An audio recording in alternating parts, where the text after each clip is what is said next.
Assalamualaikum warahmatullahi wabarakatuh. Kali ini kita bertemu dalam praktikum pemrograman berbasis web pada pertemuan 6 mengenai tentang PHP dasar. PHP sendiri merupakan singkatan dari Hypertext Preprocessor, yaitu sebagai bahasa pemrograman yang sebenarnya mirip dengan JavaScript yang telah kita pelajari sebelumnya. Namun perbedaannya, PHP itu seringkali digunakan untuk berkomunikasi dari sisi server. Sedangkan untuk JavaScript sendiri, itu bisa digunakan untuk front-end dan juga untuk back-end. Pengertian PHP secara sederhana itu merupakan bahasa pemrograman yang digunakan untuk mengenerate atau menghasilkan suatu kode HTML.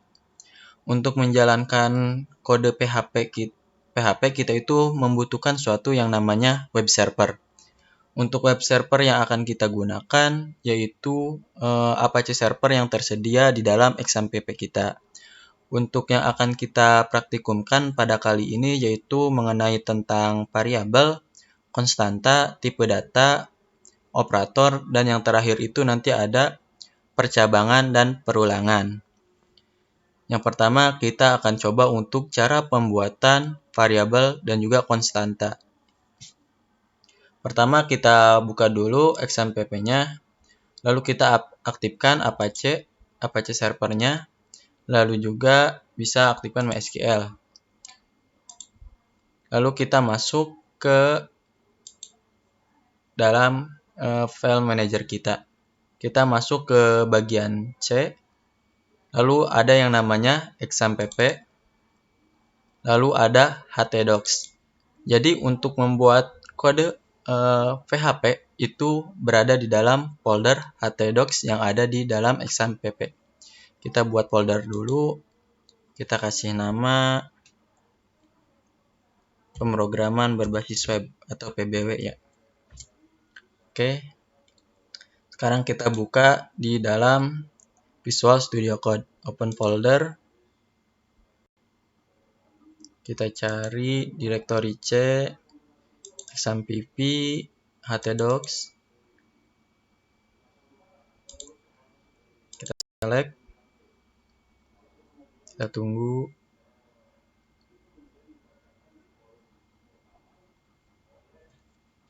Nah, ini sudah masuk ya. Coba kita buat satu file. Namanya kita kasih index saja, index.php. Oke. Tunggu lagi loading.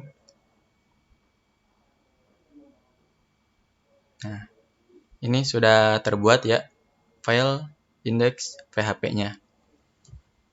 Lalu sekarang kita akan coba untuk membuat yang namanya variabel gitu. Untuk membuat variabel itu di dalam PHP itu menggunakan simbol gitu. Simbolnya itu berupa dolar gitu. Kita caranya itu buka tag PHP. Nah, lalu untuk membuat variabel, kita cukup masukkan dolar lalu nama variabelnya. Contoh di sini name book dolar.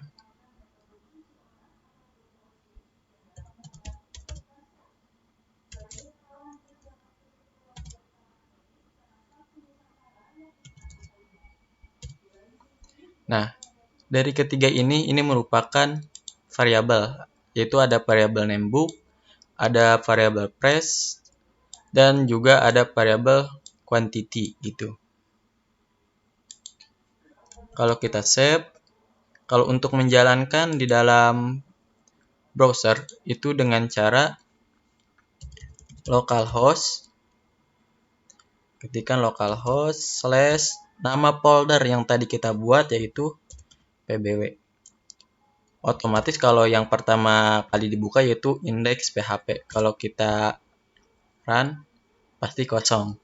Kenapa kosong? Karena kita belum memasukkan nilai di dalam variabel kita. Untuk memasukkan nilai, kita bisa langsung mengasihnya itu langsung berupa sama dengan lalu masukkan nilainya gitu.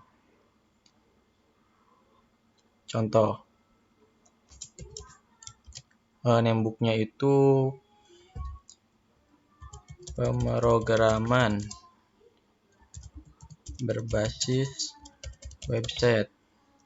Untuk harganya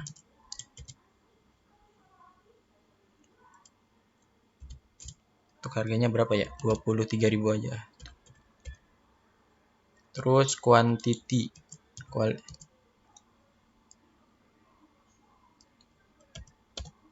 Kita save. Kita lihat, refresh. Kenapa ketika udah dimasukkan nilai tapi di sini masih kosong gitu ya? Karena kita belum mengeluarkan hasil dari variabel tersebut gitu. Untuk menampilkannya itu kita tambahkan satu function yaitu echo. Itu echo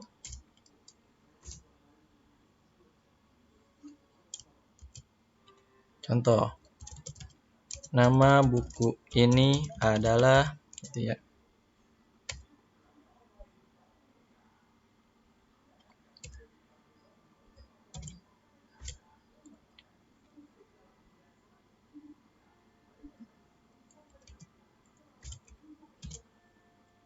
Name book.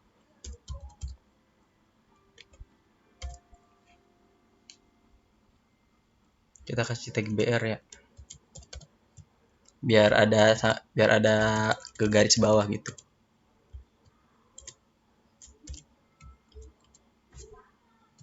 Echo. Lalu harga buku ini sebesar $fresh.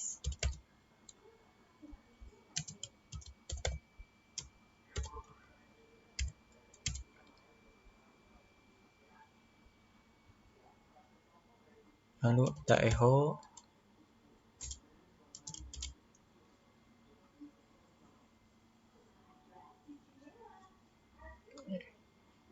Ini jangan di sini, kan di sini ini namanya itu integer ya. Berarti sebesar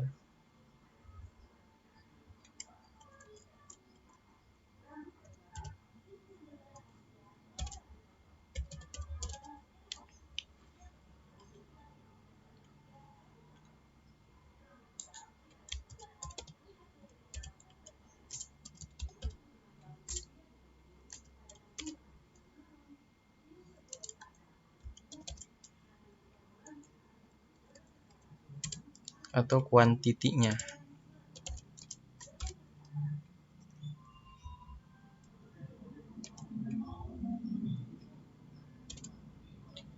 Gitu ya. Ini jangan lupa titik koma.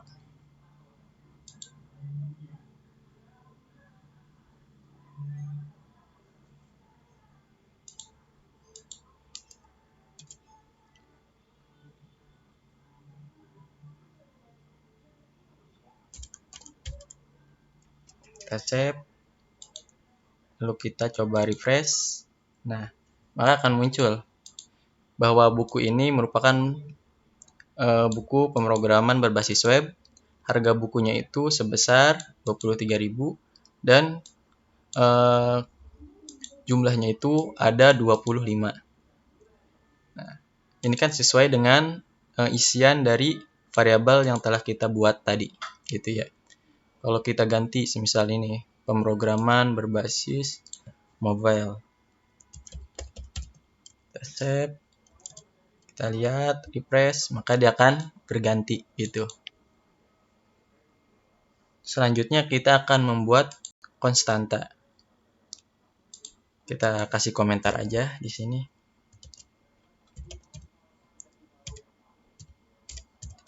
Pembuatan variabel. Saya kasih komentar biar nonaktif. Sekarang belajar pembuatan konstanta.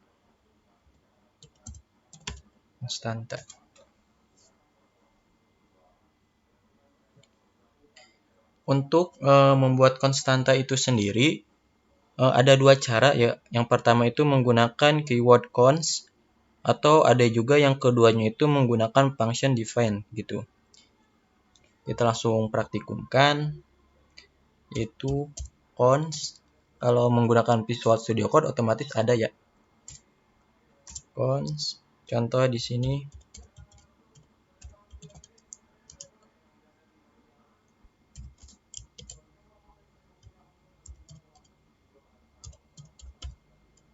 Gramedia.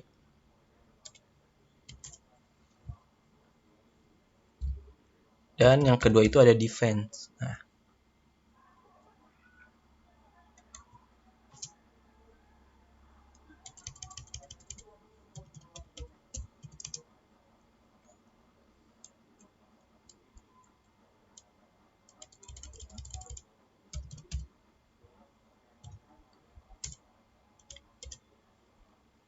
masukkan string sama name-nya.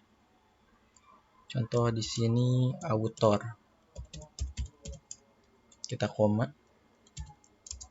dan value-nya.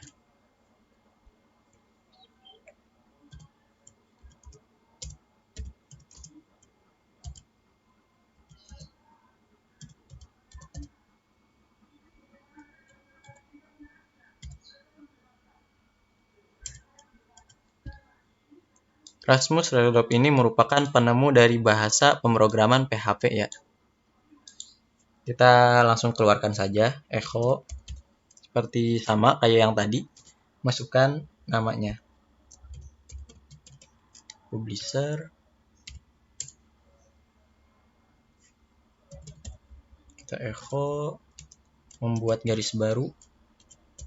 BR.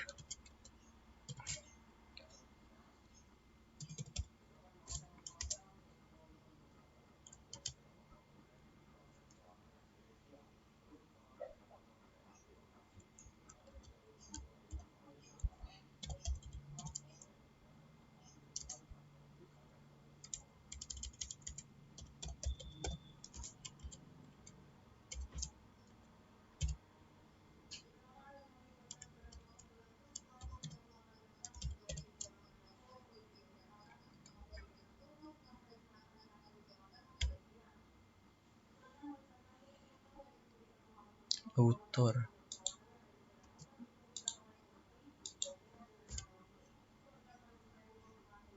Kita save,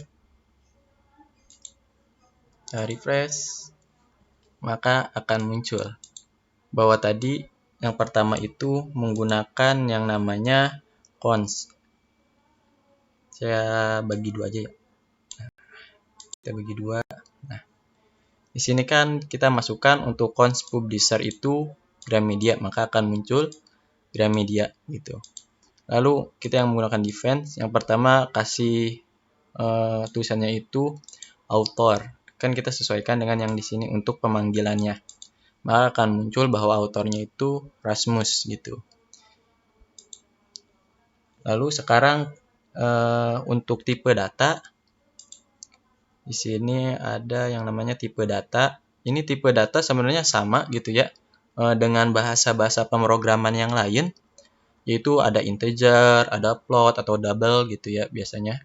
Ada boolean, ada string, ada array gitu. Sekarang kita akan coba nih untuk pembuatan array gitu. Array di sini kan banyak gitu ya. Array itu ada array 1 dimensi, 2 dimensi, dan multidimensi gitu. Biar mempercepat saya copy aja ya dari sini. Ini saya hapus aja. Hapus, saya paste. Save. Ini hapus.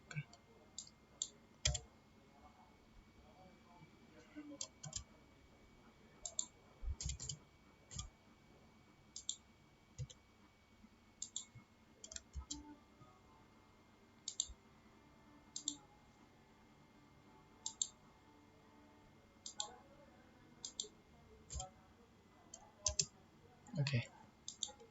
Save. Akan ini ada variabel buku ya. dengan menggunakan array. Di sini ada PHP for beginner, ada JavaScript, dan juga ada Bootstrap gitu. Terus autornya juga di sini bersifat array gitu. Di sini ada Rasmus, ada Brendan, dan juga Mark gitu. Kita save, kita coba jalankan. Nah, di sini masih kosong. Kenapa kosong gitu? Karena kan kita belum mengeluarkannya gitu, belum menggunakan echo. Kita baru memasukkan dari nilai-nilai array-nya gitu. Sekarang kita coba masukkan gitu. Yaitu echo $book. Kita mau masukkan indeks keberapa gitu kan. Array itu dimulai dari angka 0 gitu kan. Kalau 1 berarti 0, 1 berarti kita akan coba mengeluarkan yang JavaScript gitu.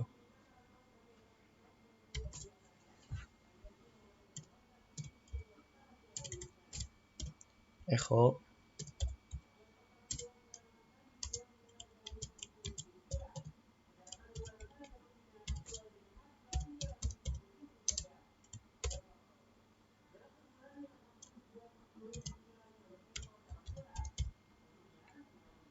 salah. Author.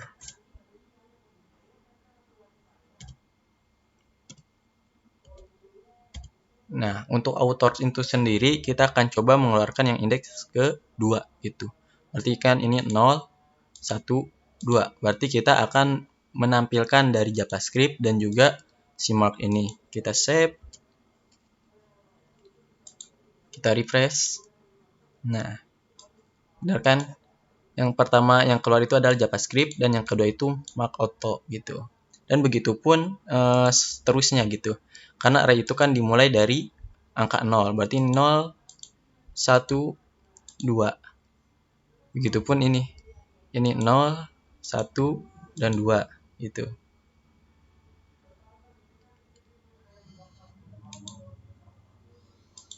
Selanjutnya ada yang untuk menambahkan elemen array itu menggunakan vardam gitu ya. Kita langsung saja copy aja untuk mempercepatnya. Paste. Kita save. Di sini $buku. Kita dulu ini saya rapikan. Nah, ini kan yang indeks 0, 1, 2 gitu ya. Ini baru 2 gitu. Lalu author juga di sini baru 3 gitu ya. 1, 2, 3 yang tadi. Di sini mau menambahkan nih, yaitu HTML dan CSS for beginner gitu. Lalu ada juga PHP RESTful API. Kita save.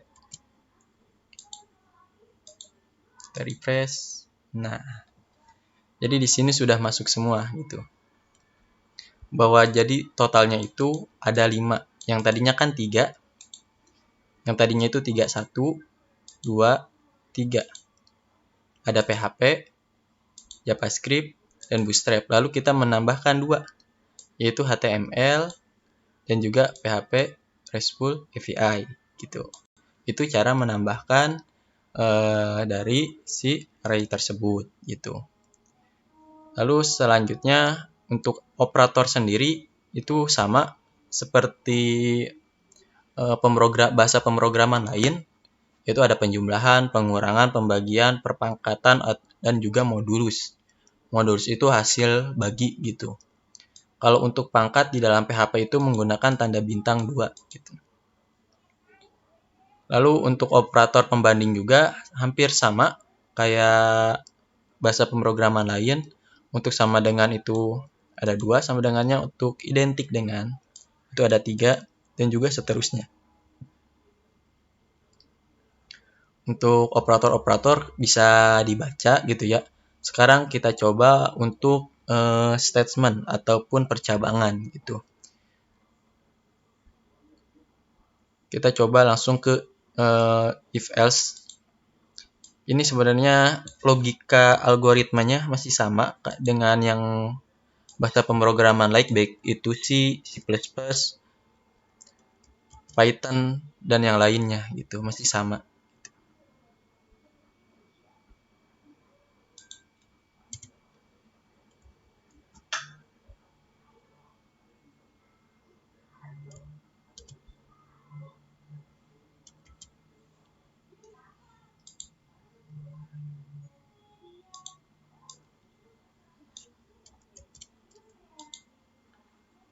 Nah, di sini kan ada variabel harga, yaitu 55.000.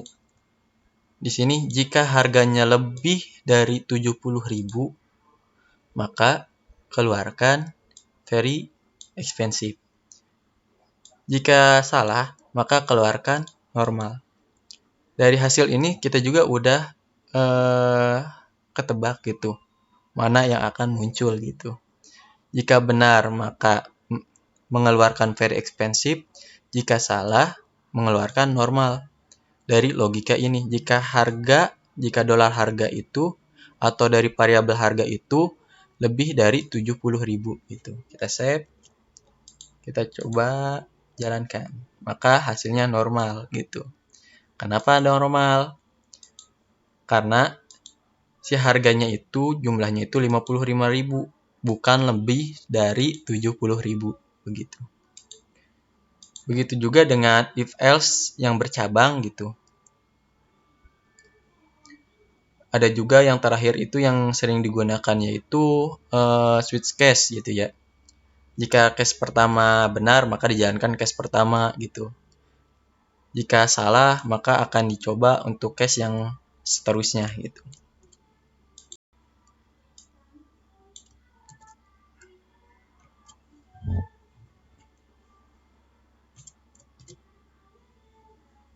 Di sini kan ada switch dengan rank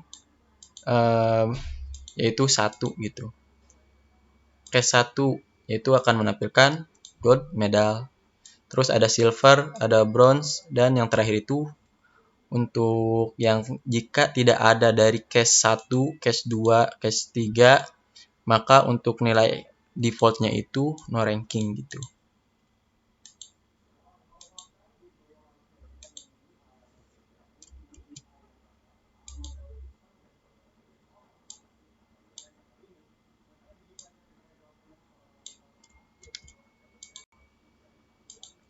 Oke. Kita refresh, maka hasilnya gold medal.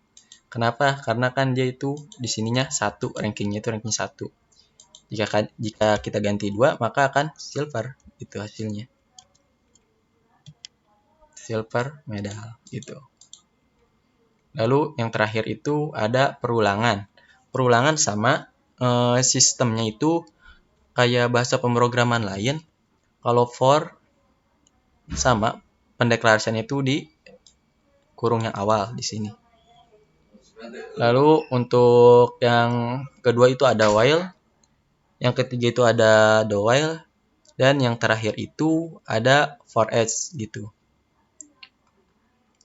Kita coba satu aja karena untuk kesininya sama cara penggunaannya kayak bahasa pemrograman lain. Kita coba yang for saja.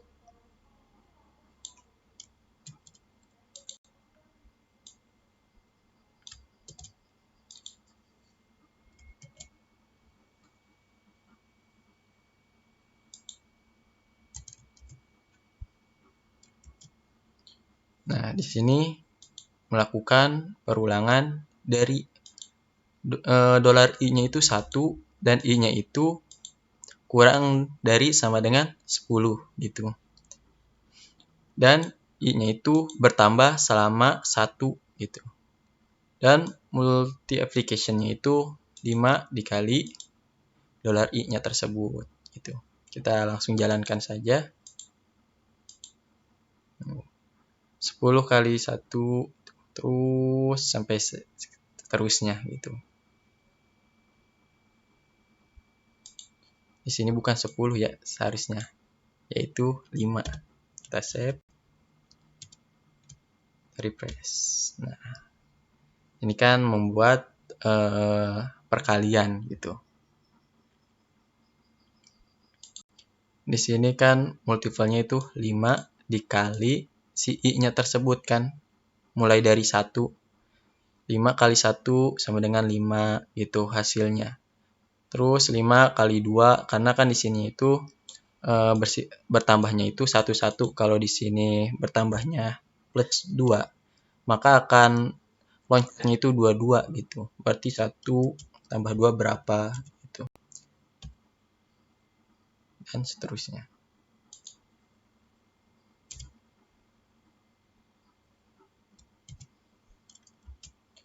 Itu dari penggunaan perulangan.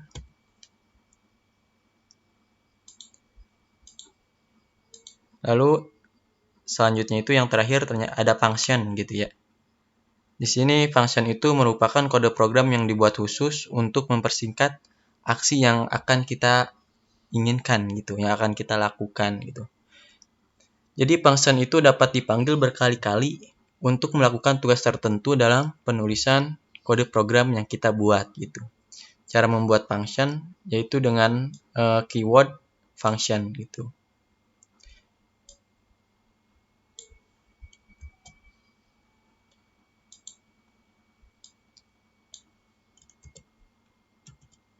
Nah, di sini kan kita dapat mengetahui bahwa kita akan mengeluarkan yang namanya itu my name is Budi Setiawan gitu. Mengeluarkan function show name gitu. Menampilkan nama gitu. Nah, itu cara pembuatan function. Untuk pemanggilan functionnya,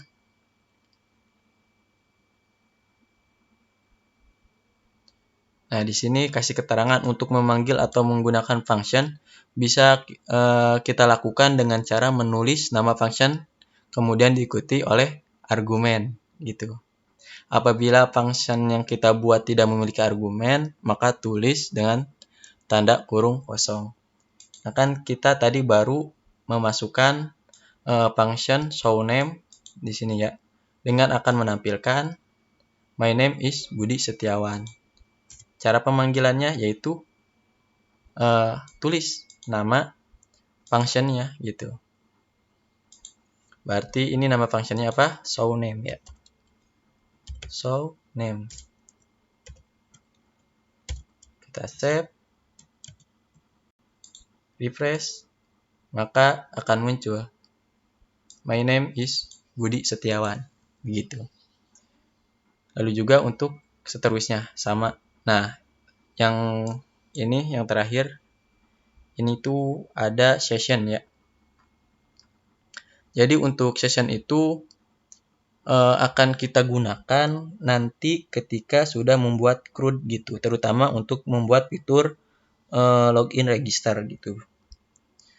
Jadi session itu dalam pemrograman PHP merupakan data yang disimpan dalam suatu server gitu yang digunakan secara global di server tertentu gitu. Di mana data tersebut spesifik merujuk ke user tertentu gitu. Contoh penggunaan session ketika kita telah membuat login di halaman tertentu gitu. Nah, sebenarnya nanti ini akan saya terapkan gitu ketika sudah memasuki materi tentang pembuatan